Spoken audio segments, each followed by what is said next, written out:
ಆಗ್ತಾ ಇದೆ.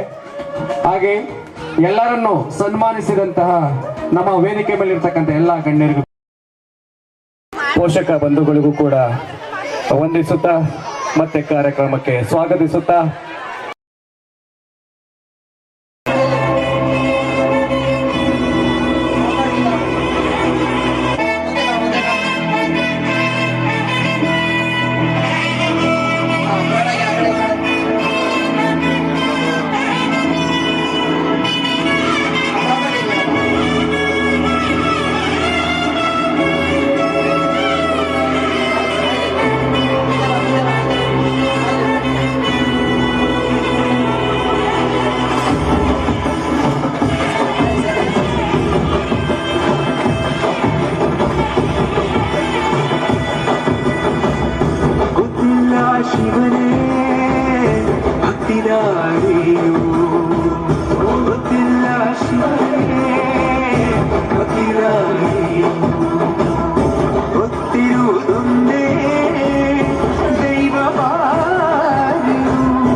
ಕಡೆಗೆ, ಅಸತ್ಯದಿಂದ ಸತ್ಯದ ಕಡೆಗೆ, ಒಳ್ಳೆಯದರಿಂದ ಕೆಟ್ಟದರ ಕಡೆಗೆ ನಮ್ಮನ್ನು ಕರೆದುಕೊಂಡು ಹೋಗು ಎಂತಕ್ಕಂಥ ಈ ಶಿಕ್ಷಣದ ಉದ್ದೇಶ ಏನಿದೆ, ಈ ದಿಕ್ಕಿನಲ್ಲಿ ನಾವು ಸಾಗ್ತಾ ಇದ್ದೇವೆಯೇ ಎಂತಕ್ಕಂಥ ಒಂದು ಪ್ರಶ್ನೆಯನ್ನ ಪೋಷಕ ಬಂಧುಗಳು, ಮಕ್ಕಳನ್ನ ಬಿಡಿ, ಮಕ್ಕಳ ವಿಚಾರವನ್ನು ಆಮೇಲೆ ನೋಡೋಣ, ಪೋಷಕರಾದ ನಾವು ಬಹಳ ಗಂಭೀರವಾಗಿ ಇದನ್ನ ಯೋಚನೆ ಮಾಡಬೇಕು. ನಾವು ನಿಜವಾಗಿಯೂ ಪ್ರತಿನಿತ್ಯ ಸತ್ಯವನ್ನ ಹೇಳ್ತೇವೆಯೇ?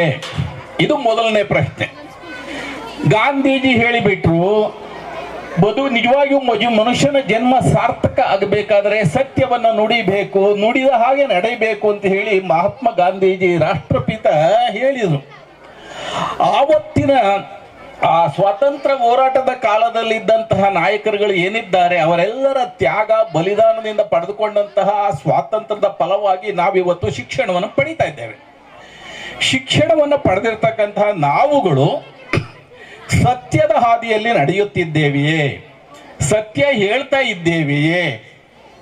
ಶಿಕ್ಷಣ ಒಂದು ದೊರೆತು ಬಿಟ್ರೆ ಸಾಕು, ಸಮಾಜದಲ್ಲಿ ಇರ್ತಕ್ಕಂಥ ಎಲ್ಲ ಅನಿಷ್ಟಗಳು ಮಾಯವಾಗಿ ಬಿಡ್ತವೆ, ಸಮಾಜದಲ್ಲಿ ಇರ್ತಕ್ಕಂಥ ಎಲ್ಲ ಶೋಷಣೆಗಳು ನಿಂತು ಹೋಗ್ತವೆ ಎಂತಕ್ಕಂಥ ಕನಸನ್ನು ನಾವು ಕಾಣ್ತಾ, ಶಿಕ್ಷಣ ಇದೆಯಲ್ಲ, ಇದು ಸಮಾಜದಲ್ಲಿ ಇರ್ತಕ್ಕಂಥ ಎಲ್ಲ ರೋಗಗಳನ್ನು ನಿವಾರಿಸ್ತದೆ, ಎಲ್ಲರಿಗೂ ಸಮಪಾಲನ್ನು ತಂದು ಕೊಡ್ತದೆ, ಸಮಬಾಳನ್ನು ತಂದು ಕೊಡ್ತದೆ, ಆನಂದವನ್ನು ತಂದು ಕೊಡ್ತದೆ ಅಂತ ಹೇಳಿ ಎದೆ ತಟ್ಟಿ ಹೇಳಿಕೊಳ್ತಾ ಇದ್ದು ಬಹಳ ಹಿಂದೆ.